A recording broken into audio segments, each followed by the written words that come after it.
햄버거 세트 메뉴를 주문하면 일반적으로 햄버거와 콜라, 감자튀김이 함께 나옵니다. 근데 감자튀김을 먹을 때 신기할 정도로 매우 기다란 감자튀김을 종종 볼 수 있습니다. 여기서 주제에 의문이 생깁니다. 감자튀김은 감자를 채 썰어서 튀겨 만든 것일 텐데 신기할 정도로 매우 기다란 감자튀김은 어떻게 채를 썰어야 만들 수 있는 걸까요? 무 정도 되는 크기의 감자가 있는 걸까요? 아니면 감자를 반죽해서 인공적으로 모양을 만든 걸까요? 사실 감자튀김을 어떻게 만드는지 유명 햄버거 체인점에서 영상으로 공개한 적이 있습니다. 그들이 공개한 영상을 보면 대량 생산을 위해 기계를 사용한다는 것 말고는 우리가 일반적으로 알고 있는 감자튀김을 만드는 과정과 크게 다를 것이 없었습니다. 그렇다면 우연히 정말 커다란 감자가 있었고 이 감자를 채 썰어서 만든 걸까요? 보통 우리가 알고 있는 감자는 위의 사진 속 감자의 모습일 겁니다. 동글동글하고 주먹만한 크기의 감자로 위의 사진과 같은 감자를 떠올렸다면 주제에 의문이 생길 수밖에 없습니다. 근데 감자에는 종류가 많습니다.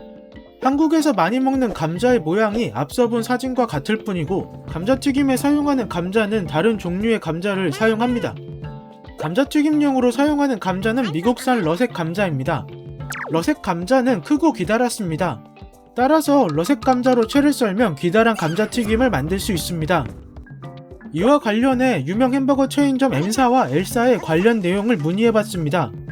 통감자를 커팅기에 통과시켜서 채를 썰고 냉동 공정 후 매장에서 튀기는 것으로 만드는 방법은 크게 다를 게 없습니다.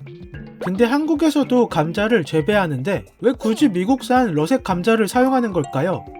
미국은 주요 감자 생산국 중의 하나로 감자를 재배하고 보관하기에 좋은 환경이라서 품질이 좋습니다.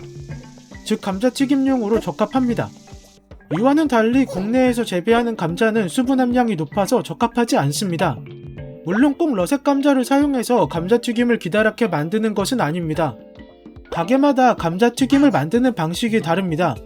어떤 곳에서는 감자를 반죽하고 틀을 이용해서 인공적으로 기다란 감자튀김을 만들기도 합니다.